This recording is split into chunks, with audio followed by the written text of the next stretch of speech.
Ready? সকলে হাতবিলাক লৈছে ঠিকে থাকে? আজি আমি শপত লওঁ যে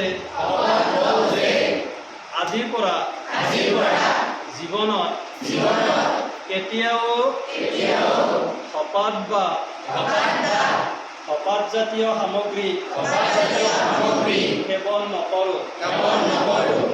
জ্ঞাত বা অজ্ঞাতভাৱে কেতিয়াবা সেৱন কৰিছিলোঁ যদিও আজিৰ পৰা মই এই অভ্যাস ত্যাগ কৰিলোঁ। আজিৰ পৰা আমি আমাৰ শিক্ষানুষ্ঠানখনৰ চৌহদৰ ভিতৰ চৰাৰ লগতে 100 গজ বেহাৰ্ডৰ ভিতৰত পৰিৱেশ ধপাতমুক্ত কৰি ৰাখিম। হ'ব?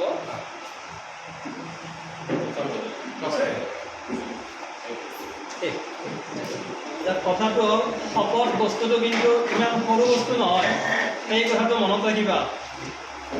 শপত বহু ডাঙৰ বস্তু, গতিকে শপত খাইছা, গতিকে নাখায়তো তোমালোকে, কিন্তু কেতিয়াবা এটা লাইন লিখছে নহয়, জ্ঞাত বা অজ্ঞাতভাৱে যদি কেতিয়াবা সেৱন কৰিছিলোঁ যদিও আজিৰ পৰা সেই অভ্যাস ত্যাগ কৰিলোঁ। প্ৰত্যেকে এই লাইনটো মনত ৰাখিবা।